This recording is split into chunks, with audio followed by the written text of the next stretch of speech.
My name is Susan Rahey, and I am the Epilepsy Program Co-Ordinator at the QEII Health Sciences Center in Halifax. So I work with the adult patient population with epilepsy in Nova Scotia, New Brunswick, Prince Edward Island, and to some degree Newfoundland.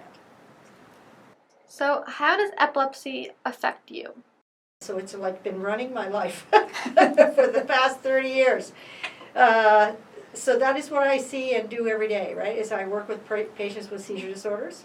So I take it home with me every night too, just in case you thought that I left at like whatever time I left and didn't think about it. I think about it all the time. I have a certain number of patients who contact me by text message, Facebook message, you name it, at any time of day or night. So I'm essentially there for them whenever they need me. When I'm on holiday, it doesn't really matter because somebody has to be there. So that's me.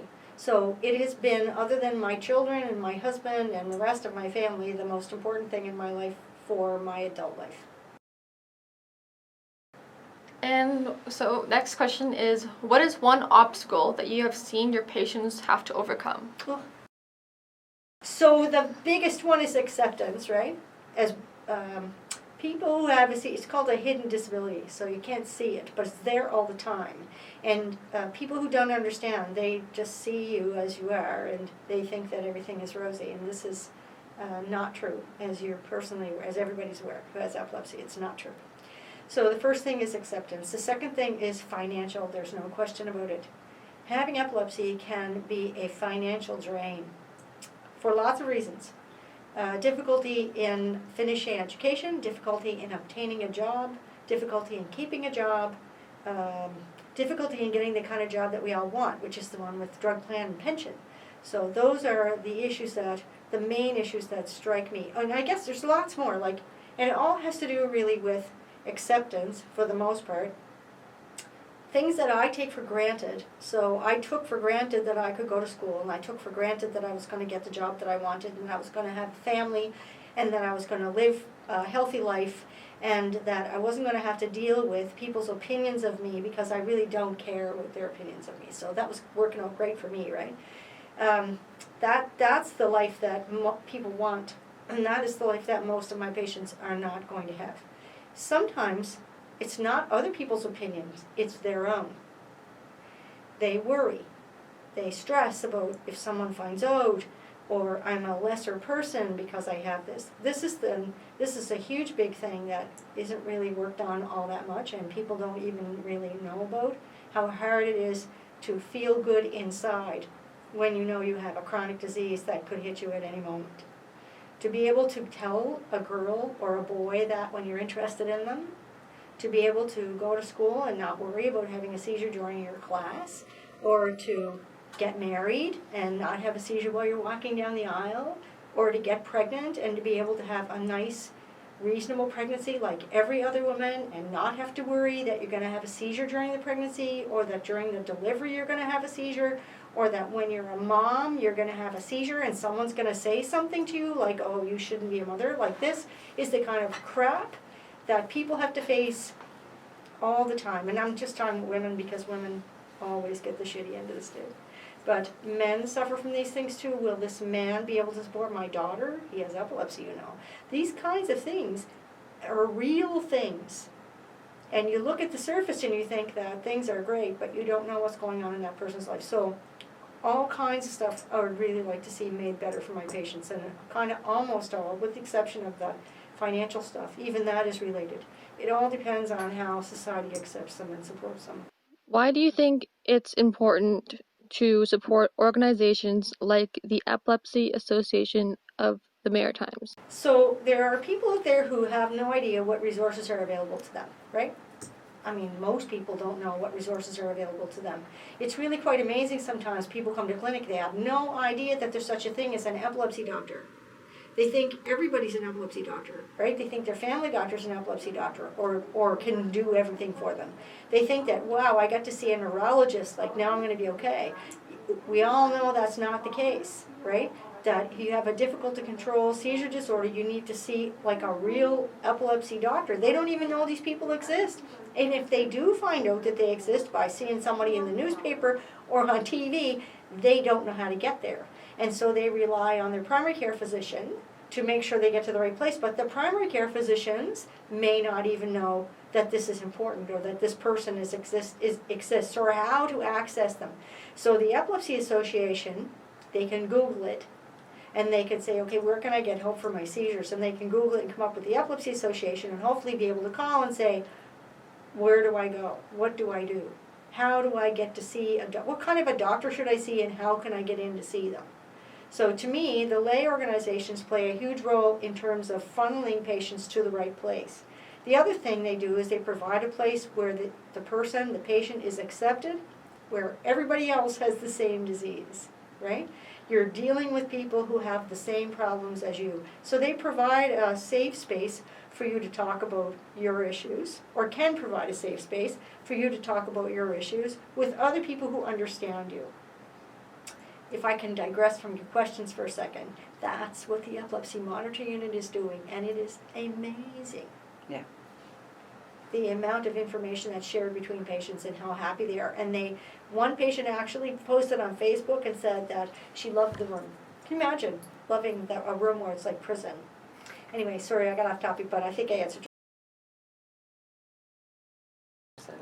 So, what got you interested in the neurology unit field? The whole thing? Oh, I had no idea. I was going to be an ichthyologist and go out on the Hudson and do fisheries experiments. That was what I was going to do.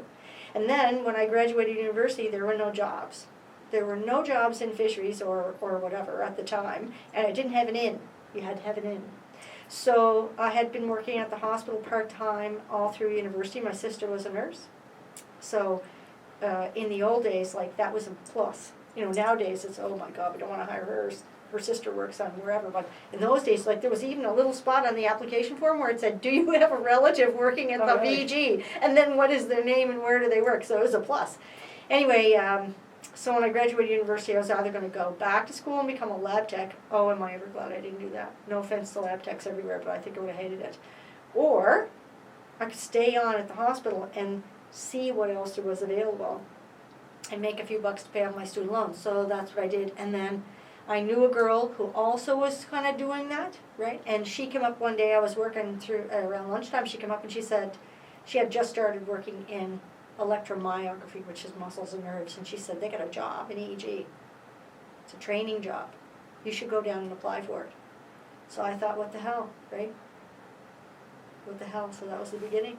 And then I got really lucky because when Dr. Sadler came, he had a vision of what he could create, right? This epilepsy program that offered all kinds and levels of care, but he couldn't do it by himself. And he was thinking more along the lines of hiring a nurse because that's the traditional model. But I was supervising the EEG lab at the time, and I had just done a 6-month secondment looking after a whole bunch of other departments. And so I knew I could do it in the time because I had done my own job plus this other job for 6 months. So I went to see him and said, I'd really like to do this. Because when you're working in the EEG lab, and we had our monitoring unit by then, I had gotten to know a whole lot of people with seizure disorders. And I knew that there was stuff missing in their care, right? They weren't, you know, as good as a doctor is, they can't do it all on their own. And if they try, they're not doing the job that the patients need, because patients or people who have an illness, they need to know how to get help. And you can't call your doctor and think he's going to call you back right away. That's just not happening, because he's busy with all the millions of jobs that the doctors have, because they don't just sit in clinic all day, right? They got a lot of other things they do. But me, that's my job, is to phone people, talk to them on the phone, send them emails, answer Facebook messages. I mean, I just love this job. You gotta be kind of nosy to love this job, right? Because you want to know about people. I love knowing about people. I know all about their kids. I know where they went to school. I know what their parents are like. I know where they work. I know all that stuff. This satisfies a great need in me to know.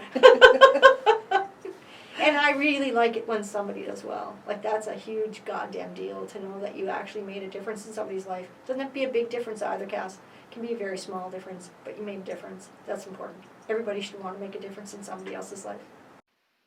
Is there anything else you'd like to add? If you have a seizure disorder, make sure you see the right doctor. Don't think that someone who with the shortest wait list is the best doctor, because it's often the opposite. Don't think that the newest thing on the block is the best doctor, because that's not necessarily the case either. If you can, talk to other patients. Find out what they like about their doctor, if you can, because it is tough to find out who the best doctor is. So I'm going to tell you, okay, so the best doctor is Dr. Sadler. You should all go to him until he retires. And then you're going to have 2 other really good doctors to go to as an adult. But it is tough because you don't have any way of judging who's giving you the right advice and who isn't. And you have to be your own best advocate. You have to look stuff up. You have to see what other people are saying. You have to have somebody else, though, to bounce ideas off, because so much in the internet, and I use the internet myself all the time, but so much in the internet is unfiltered, meaning someone can say whatever they want. It doesn't necessarily have to be factual. So, get the best doctor. Don't think that short wait lists mean that it's the best doctor. And be careful what you read on the internet. You're still going to have to go there because that's the source of all information today, right? But just a little bit, a little careful and get a couple of opinions. How's that?